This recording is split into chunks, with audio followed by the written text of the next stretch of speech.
can Jesus sin? He was tempted.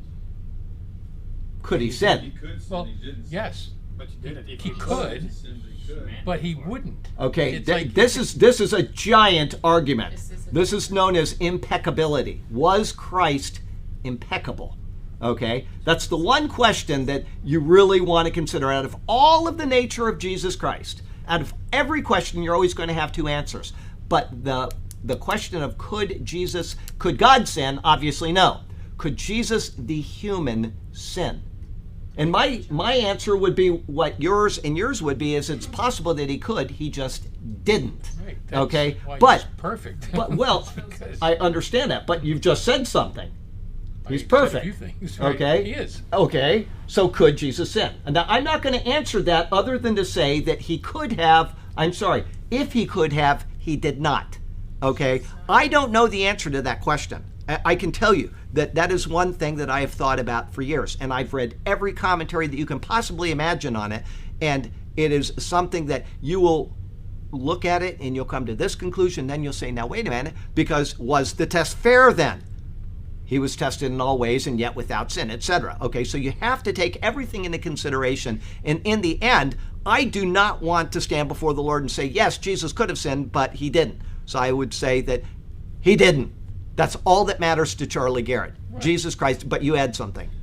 Isn't sin passed from the bloodline of the Father? That would be inherited sin, not committed sin. Okay? Jesus inherited no sin. His life in the Gospels is recorded to show that not only did he not inherit sin, he also did not sin. And there's a difference between the two.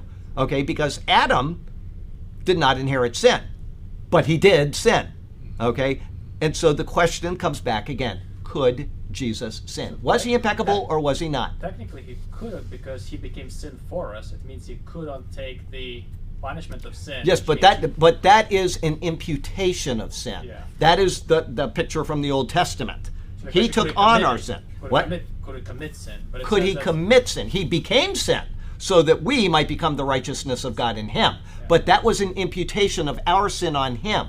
Okay? Once again, the question comes down to the word, was he impeccable or not? Could he not sin in his being? And that's the question that I do not want to be wrong on answering that. Well, 1 And Peter 22 says that he committed no sin. that's right. And that's all that we need to know. If it said that, Then he then had he could have. possibility. You- Otherwise, why wouldn't he well- mention that?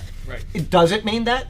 Not Well, 100%. There you go. See? Because you're going to give your argument and then you have to think of the second side of it and consider it. Just because Peter said that does not mean that he could have. It just means that he did. Does this Okay. fall into one of these things where can God make a rock so big that he can't pick it up? It's Well, like, you know, no, it's because kinda that's an ridiculous. illogical It's like, argument. okay, well, No. That is an No. illogical argument. That one is a false. It's a false dilemma. I get Okay? it, but This is not a This one false isn't. dilemma. Yeah. This is not a false dilemma. This is something that has an answer, but I cannot give a proper answer to it. And every commentary that I've read on, and do your own studies on it, on impeccability. Was Jesus Christ impeccable and incapable of sinning, or could he have sinned and he just did not Have you sin? thought it through? Tried to think like, if he could have, then is there going to be any theological issue? Yes, logical I've issue? thought this through for Both- 20 years. both I just, sides? yes, and I have not come to a resolution because every time I think, oh, then there's another. It's a very hard. It's like the Trinity. You know how those you once taught us the God is all those things. Right. They're like, Right. The doctors they're logical. Right.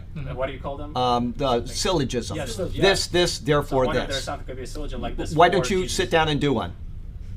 Okay. I will leave that up to you to give me a absolute proof syllogism. Note to And you self. might need to do 20 or 30 of them. Yeah. I just have not been able to do it. Okay. And so I'm not going to give you an answer and say, because I just don't know.